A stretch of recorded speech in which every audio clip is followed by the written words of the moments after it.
Hello, BookTube.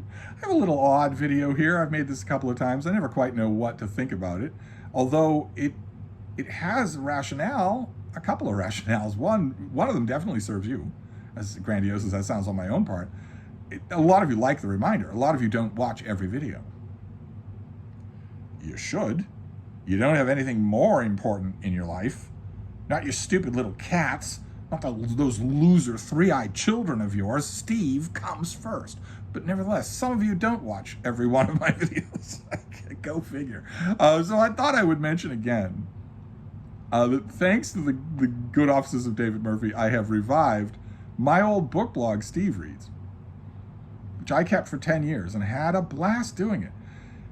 It was a venue, I didn't realize it quite so much at the time, but it was a venue for the kind of bookish writing that comes naturally to me. It bubbles up like Texas tea, but has no venue in the publishing world. The publishing world has plenty of venue for actual book reviews, and maybe think pieces if you've got enough cachet, but not otherwise. And certainly not just bookish reflections. You can do it if you're lucky enough to land a regular column, especially if you have an editor who says, or you prove your worth enough, you prove your readership enough, so your editor says, well, the readers like you, so do what you want, do whatever you want. Don't cause a scandal, but otherwise do whatever you want. A couple of times in my life I have had that, most of the time not, and even there, someone's got to print it, and it can't be just any length. It has to be a certain length, and it has a deadline and whatnot. Whereas Stevereads, the old Stevereads, the place where my year-end annual best and worst books of the year was born, that was different. That was whatever bubbles up. And with me, lots of stuff is bubbling up. Not so much this last week because I had my Georgia book section to get done for a print newspaper, and that print newspaper, for me, I am such an atavistic old thing that print newspaper deadlines take precedence over anything. And B, I had a guest coming that was just going to blank out that time. You were going to spend all your time with the guest. So I managed to get a couple of Stevereads written while David was here. He was cheering it on. It's not like he was saying, pay attention to me. He wants more Stevereads columns. But now that the Georgia section is done and my guest has gone home, I now have the freedom to just do that more often. And I wanted to make another reminder because I'm loving it so much that I, of course, want to share it with as many people as possible. Weirdly enough, I want more readers on Stevereads. I firmly believe, I was telling this to David, I firmly believe that I know myself well enough to know that I actually do want more readers and not just a bigger paycheck. Because I'm doing this new Stevereads on Substack. And I decided, and it was one of those decisions that I didn't think about, and often, in my case, I don't know if the opposite might be true for you, but in my case, when I'm looking at something and immediately one decision comes to mind, without any thinking, without any debating, without my favorite pros and cons list, I know that's the decision to follow. In my life, that has almost always been true. That it's not impulsive. It's that somehow that decision has been being made in the back of my mind before I got to it. And I knew as soon as this was a reality, as soon as I knew that this was possible, as soon as David showed me that Substack is easy to navigate, I don't need to be a tech head to do it, I immediately knew that I wanted it to be for money, that I wanted an audience who was paying to read what I was writing.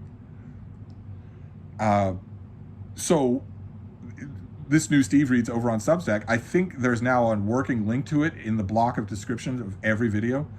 This new Stevereads is for money. It's $5 a month. I consoled myself that is not a lot. That is a cup of coffee a month. I'll console myself a lot easier. I won't have quite so much Boston Irish Catholic guilt when I'm writing a lot more for it, but there's an enormous amount there. Anyway, as it is, there's an enormous amount there. I'd like it to be daily. But I think there's still enough there to justify that payment. And it's not the money. It's something about doing the writing for money was important. It was not financial greed. It was not that. I don't think there are many people who know me who would say that I'm susceptible to financial greed. I don't think there are many people who would say that. I never think about it. So I don't think it was that at all. It was something else. It was something to do with this being real in a way. I'm an old creature of paid newspaper work and paid freelance work. That came to me and that was solid. I never for a minute questioned it. And that means that reading what's on this new Steve Reads would cost you money. It would cost you $5 a month. But I think it's worth it, and a number of you have already done me the compliment of thinking it's worth it too by signing up. I urge you to give it a try. You can stop at any time, but I'm having a blast with it, and I would like to have a lot more readers over there. It's a lot of fun to do. It's not, I write book reviews, but it's something different from that, and I love it. I missed it. When David proposed it, I had vaguely thought here and there of reviving Steve Reads in some way or other. I have, for instance, a website, stevedonahue.com. It's mostly a repository for work, but I don't think it would be impossible to work up a live blog on there or something like that. But I thought, none of it really strikes me as the right way or the way I really want to do it. And then David proposed Substack, and it was perfect. It was the perfect match. It felt perfect. So that's what I'm doing. And I wanted to make another video reminding you the link should be in the block where you can find everything else that I do. And I would love it if you join me over there. I would love it if you read some of those. I've noticed a couple of you have pointed out that that you could, one of you sent me an email about this just last week. How'd you put it? You could tell that I really like, maybe not am proud of, but that I really like the writing that I'm doing for this new revived Steve Reads, because it started making its way into conversation here on BookTube, whereas my formal reviews never do. My formal reviews only appear on this channel when I am showing you a blurb where I've been quoted on the cover of a book. Otherwise, never.